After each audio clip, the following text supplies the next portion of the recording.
So it's been about a year since the M4 iPad Pro was released, which was the first redesign for that product line in 6 years. Now in some ways, that redesign changed a lot, but in other ways, there's a lot that stayed the same. Now, as an iPad enthusiast, I'm not going to insult your intelligence and pretend this video is about whether I still like it after 1 year. Of course I still like it after 1 year. It's the best iPad Apple's ever made. Period. But instead, I just want to chat about my experience using the M4 iPad Pro as a primary machine over the past year for things like content creation, productivity work, communicating with others, and yes, going down the occasional YouTube rabbit hole. In some ways, the design of the M4 iPad Pro really hasn't changed that much from that classic 2018 iPad Pro. We still get that gorgeous flat-sided design with relatively thin bezels. I do see people complain that the bezels on iPads are still pretty thick, especially compared to a modern iPhone. But again, this is a tablet and it's designed to be held in your hands. And you still do want somewhere to rest your thumb. Yes, palm rejection is a thing, but it's not perfect.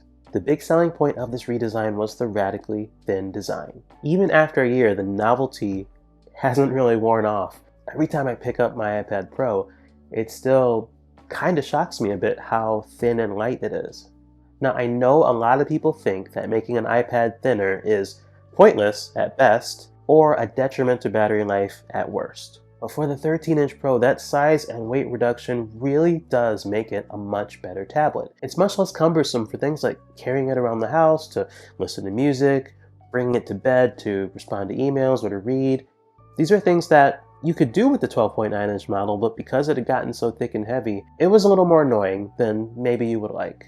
And with the M4 iPad Pro, that issue is so much better. I went with a silver model for mine, which, yes, is a little bit boring, but at least it's not Starlight, which I really wish would go away. I'm relatively careful with my iPads, but I don't baby them. I just try not to be stupid about it.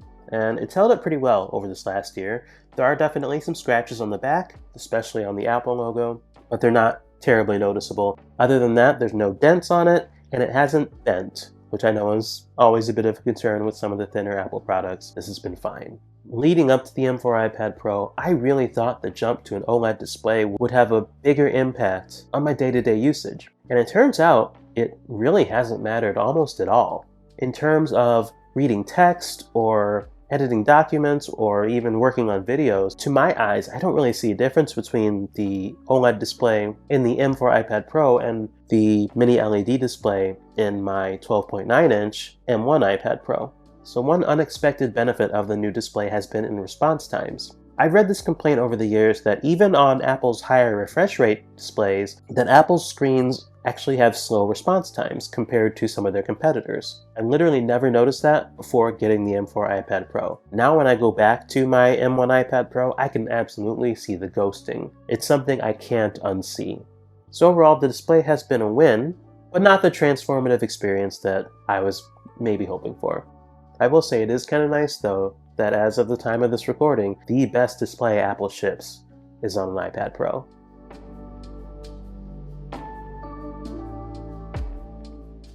With the M4 Pro only being about a year old, there's really not much new to say about performance.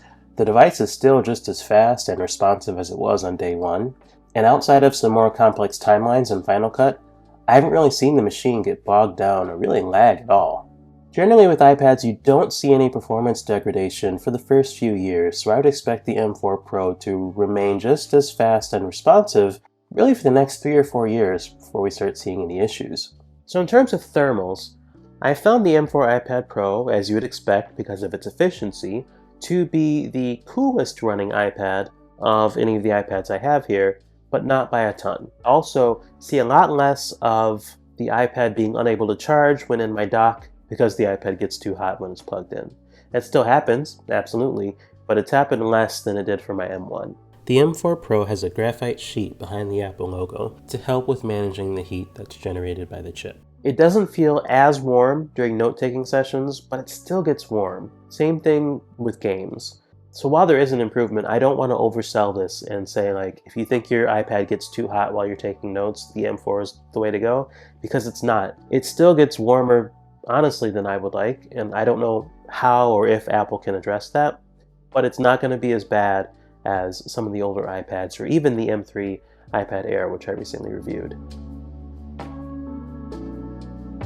So if you've used an iPad for any amount of time, you probably know what I'm going to bring up as the biggest negative, and that's going to be battery life. It's been something of a problem for the last few years with the iPad, and the M4 iPad Pro unfortunately doesn't make it any better. Well, Apple, generally quotes 10 hours of battery life. If you're using this intensively, I would say you're looking at something closer to 3 to 5 hours of actual battery life, which isn't great any way you slice it.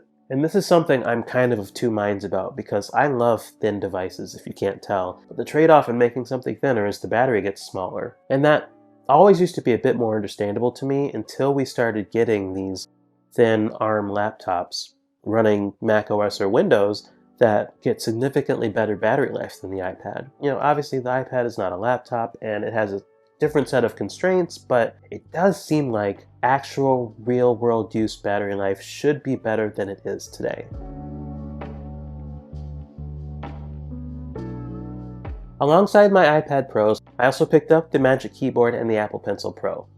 The Magic Keyboard gets used a few times a month, but I don't use it every day. I'm using my Bluetooth keyboard at my desk most of the time. So keep that in mind when I tell you how the white Magic Keyboard is held up, which is to say, it's held up really well. There's always a concern it's going to look dirty or get stained, and while I think I see a few marks on it, it actually still looks relatively close to pristine, at least to my eyes. I still do find this design to be a bit more top-heavy than the previous design, so you do kind of have to brace it a little bit more as you're typing on your lap. Other than that, I've enjoyed the improvements, like the function row, like the metal palm rest area. It's still a good product. So the biggest thing the Apple Pencil Pro brought for me in the way I use my iPad has been haptics. You become so used to the haptic feedback so quickly, you feel like it's the way it always should have been. And I hate saying that because I hate that phrase, but it's true. In the beginning, I struggled between when I should use double tap or squeeze, and after a year, I still have that same struggle. Part of me does wonder if we still need both of those. I found squeeze to be the more reliable of the two gestures.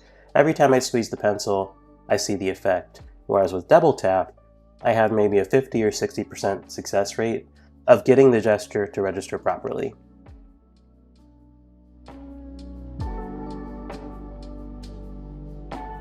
Now, I'm not sure you could do any kind of iPad review without mentioning iPad OS, whether you love it or you hate it. But you can say very little about it, because I don't have much to say about iPad OS. iPad OS, for the most part, just gets out of your way while you're doing whatever you're trying to do. Anecdotally, in my usage, I found iPad OS 18 to be less buggy than iPad OS 17 on the same hardware, but there's still a lot of work to do there, especially around Stage Manager. This is the part of a review where the reviewer says something about WWDC coming up and hoping for a big software upgrade that'll radically change the way we use our iPad. And I'm absolutely looking forward to this year, especially with all the rumors of the redesign and more iPad productivity features. But the crazy thing is, I'm past the point of looking for big upgrades for iPad OS. I don't think it's fundamentally broken. That's not to say there aren't bugs, and that it doesn't need improvements, but I'm not looking for this to become Mac OS. I can do all the things that I would do with a laptop, minus writing code. For me, the M4 iPad Pro is absolutely my favorite computer that I own. As always, if you made it to the end of the video, thank you. I appreciate you. If you could like the video and subscribe to the channel on your way out, that would help me and the channel out a bunch. And with that, I will catch you in the next one. Take care.